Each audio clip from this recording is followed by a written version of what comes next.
यह पुराण ही कल्प वृक्ष है, ये तुम्हारी सारी कल्पनाओं को पूरा कर देगा। इस पुराण में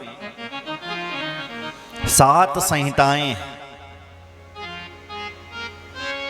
पहली है विद्येश्वर संहिता, दूसरी है रुद्र संहिता, तीसरी है सतरुद्र संहिता, चौथी है कोटिरुद्र संहिता, पांचवी है उमा संहिता, कैलाश संहिता, छठी और सातवीं है वायवीय संहिता। ये 7 संहिताओं वाला ग्रंथ है। 7 संहिता 7 बार, 7 ही तो बार हैं साहब, इसलिए 7 बारों के लिए 7 संहिताएं। और हम लोग भी 7 दिन तक ही जिंदे हैं, क्योंकि 8वां कोई बार ही नहीं है। रवि, सोम, मंगल, बुध, बृहस्पति, शुक्र, शनि, यही तो 7 बार है। 8वां कुछ बार, 8वां कोई बार ही ना। तो इसलिए 7 दिन की ये पूरी जिंदगी है, और 7 दिन के बाद इस संसार से सबने जाना है। बोलो जय श्री राम।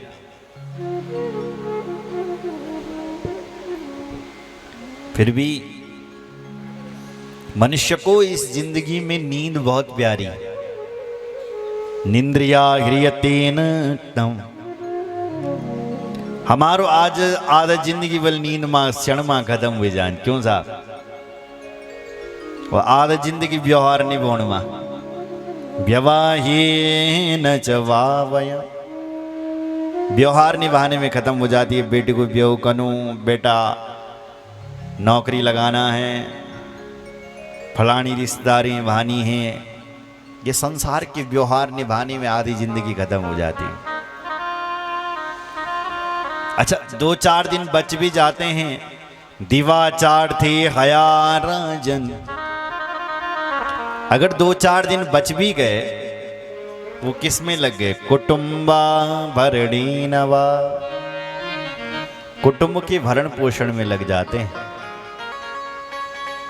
सुन रहे हो? इसलिए मानव जीवन भगवान की भक्ति करने के लिए मिला हुआ है।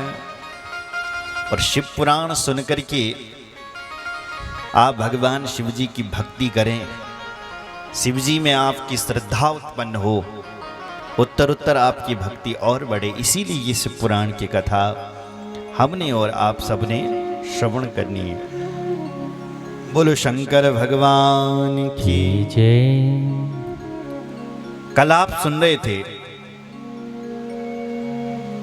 कि एक ब्राह्मण जिसका नाम था देवराज, नाम तो बहुत अच्छा था, लेकिन काम न थे बोलते कुछ। काम क्या करता था? शराब बेचने वाला, लोगों को बर्बाद करने वाला व्यापार करता था। इसलिए धर्म कर्म में उसकी रुचि नहीं थी। समय से स्नान नहीं करता था, संध्या नहीं करता था, और वैश्य वृत्ति में परायण रहता था। एक दिन समुद्र के किनारे घूम रहा था, और समुद्र का किनारा बल उसने एक स्त्री को देखा, एक वैश्या को देखा। वो वैश्या स्नान कर रही थी, उसका नाम था शोभावती। पसंद आ गई और दोनों आपस में संसर्ग करने में लग गए। एक दृश्यावशाद्रात्रो पितरम मातरम वधून प्रसुप्तान्यवधीन दुष्टो धनम तेसाम तथा हरत। जब उस वेश्या के साथ रहने लगा तो जब तक इसके पास पैसे थे, रुपए थे, तब तक तो वो वैश्य इसके साथ रही, और जब देखी कि नोट पानी सब ये मन खत्म, तब दूर भागने लगी।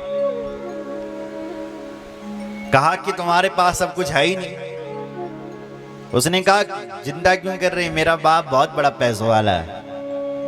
अपने पिताजी के पास गया, धन मांगा, लेकिन पिताजी ने डांट दिया, फटकार दिया। क्योंकि जब परिवार का कोई व्यक्ति दुर्व्यसनों में पड़ता है तो परिवार के लोग उसको समझाते हैं, तो उसको अपना परिवार ही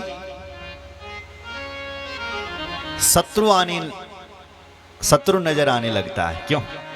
उसको अपने ही दुश्मन आने नजर लगते हैं कि ये मेरे दुश्मन हैं, जो उसको समझाने के लिए बोल रहे हैं। जब माता पिता ने समझाया, नहीं माना, तो ये इतना बड़ा खतरनाक हो चुका था कि इसने अपने माता पिता की ही हत्या कर दी। महाराज, उस वैश्या के लिए अपने माता पिता को मार दिया। माता पिता ही नहीं, पत्नी भी थी, उसको भी मार दिया, और धन लेकर के, सब अपना घर का धन लेकर के उस वैश्या को जाकर के दे दिया। समय बीता, और जब तक धन था, पैसा था, तब तक वो वैश्या उसके साथ रही। लेकिन जब पैसा नोट पानी खत्म हो गया तो फिर उसने उसका साथ छोड़ दिया। क्योंकि इस देवराज को ज्वर लग गया था, बीमारियां लग गई थी। स्थित्वा तत्राच विप्रोषो ज्वरेण अति परपीडिता शुश्राव शततिं सेविं कथा विप्र मुखोद्गता। देखो भाई, पराई स्त्री तभी तक तुम्हारी है जब तक तुम्हारे पास नोट है।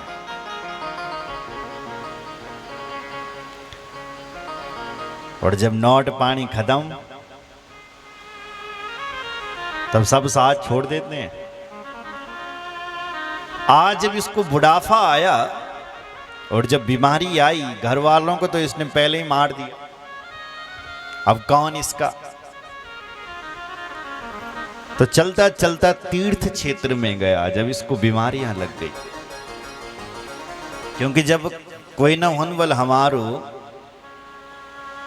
जब सबके दरवाजे बंद हो जाते हैं हमारे लिए,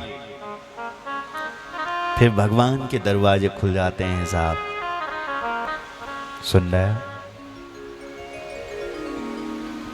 भगवान के तीर्थ भूमि में गया, जैसे तैसे अपने जीवन को काटने लगा, और एक शिवजी के मंदिर में पहुंचा। वहां शिव पुराण की कथा चल रही थी, और इस ब्राह्मण ने, देवराज ने शिव पुराण की कथा वहां 11 दिनों तक श्रवण करी। महाराज 11 दिनों तक भगवान शिव जी की कथा को सुना, और 11 दिनों बाद जब कथा विराम हुई तो कथा वाले चले गए थे किसी तीर्थ क्षेत्र से, तो उसके 1 महीने बाद इसकी मृत्यु हो गई। देवराजश्च शांति गणेणोऽपि